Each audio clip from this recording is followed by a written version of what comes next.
YouTube, what it do? It's your boy iFade92 here. I got a mid-fade tutorial for you guys, but today I'm gonna be doing it a little bit different. Instead of just doing a voiceover, I'm actually gonna be playing the video of the haircut, and I'm gonna go through and explain everything step by step. So I'm gonna be pausing it and showing you guys, a little more detail with the mouse here of where I'm putting my lines and what I'm doing exactly at that time. So with that being said, I'm gonna go ahead and open up the video, and here it is right here. This is a mid fade, but I use detachable blade clippers and I use adjustable blade clippers. So as you can see, I started off with the 5 out to create my bald line.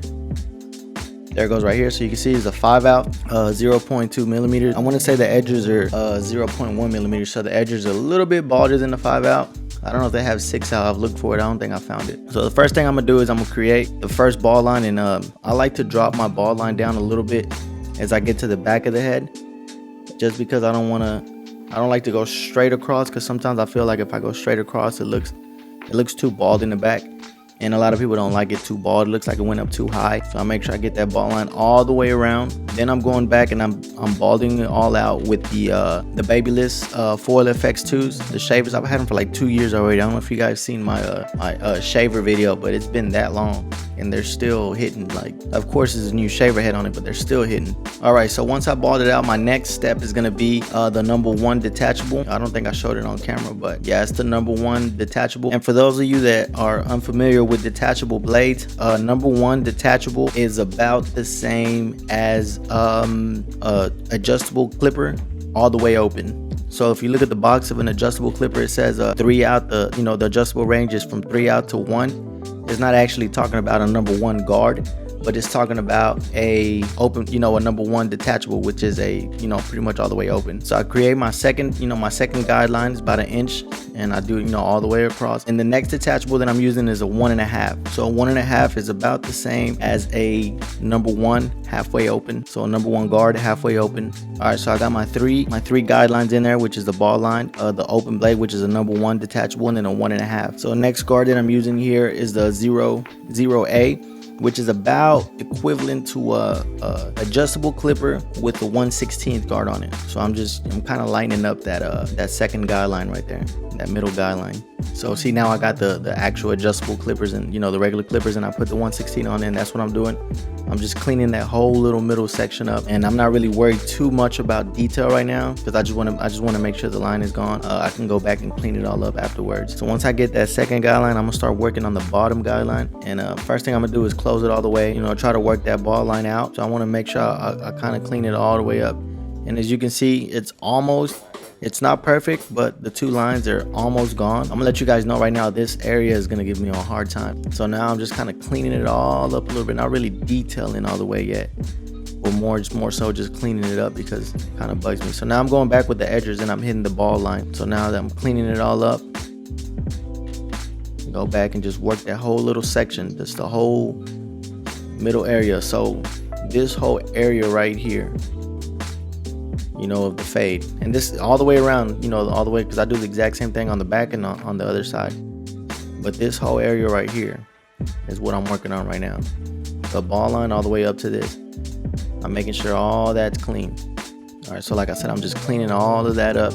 I'm gonna fast forward through this, and as you can see right there, the fade is pretty much there. Of course, it needs a little detailing in this little area, maybe a little bit right here, but all the way up to this, the fade is pretty much already there. Open it up and just clean the whole little area up. I'm gonna fast forward it, see if I get to that. All right, so for this one, I use the #2 guard, and I know these are the magic clips, but they got that mod on them, so they got a Andy's blade on them with the #2 with the purple guards. But I'm using the #2, and I opened it up, and I'm just cleaning that whole, getting ready to blend it in with the bottom. So this is a #1 guard, and I'm opening it up, and I'm getting that little dark area that I told you guys before. This little area right here was really dark, and you want to have a smooth blend all the way through. And especially for him, because I didn't do the C note, which if I would have left the C note, it would have been okay if this area would have been a little bit darker. So since I'm fading it all the way across, I want to make sure all this is even too. So right there, it's pretty much It's okay, you know, this will pass for some people, but I like to fade it in a little bit more. So this is a 116 and I'm just cleaning up, you know, a little bit higher. So now I'm using the thinning shears. Like I said, it worked me, so I had a hard time blending this little area in right here. The thinning shears, you know, they helped out a little bit.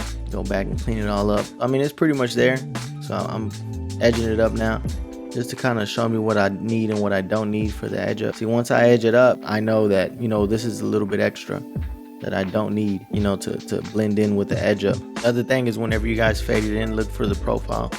If the profile is smooth from the side view, that means you got a nice blend. I'll see this right here. I haven't blended the other side here yet, but you see how this comes out a little bit right here. Once it's done, it should be a smooth profile all the way.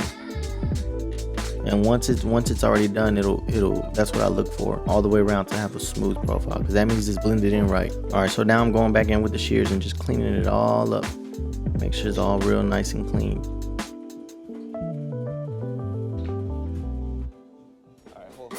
Like I said, back to detailing, back to cleaning that little problem area up right there. Yeah, I'm still working it. It took me a while to get it right.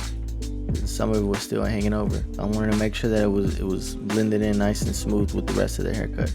Go back and edge it up. All right, so for the beard, I pretty much opened it up with the master sear. It's all the way open, and just about this area from here up is just all open blade, and then from about right here it's gonna be closed and it's just gonna be blended in. So I'm just gonna fade down pretty much. So I put the edges and see right there, and I'm just fading it in.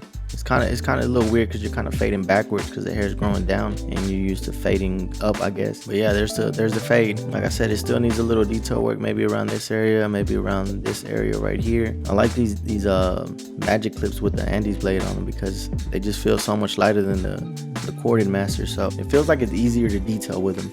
All right, so now I'm using the Perps aftershave, the shave spray. It works pretty good. I would recommend it. It's really good on designs because it saves you a lot of time putting the shave gel and making sure that it gets in all the little areas. You just kind of spray it on there and you're good to go. All right, so now I'm doing the beard lineup, and for the beard lineup, I like to start off right here, and I like to take it as high as I can and leave it, well, right here as high as I can right here.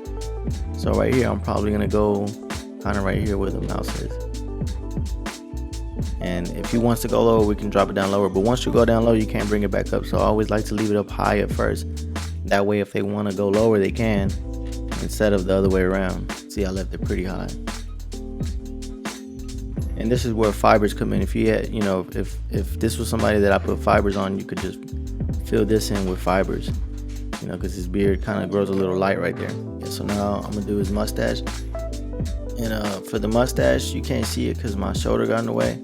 But all I did was just line this up right here along the lip, just like an edge up, but just along the lip right here. I'm just gonna line it up, and then I'm gonna go, you know, upside down and line the top up with the edges.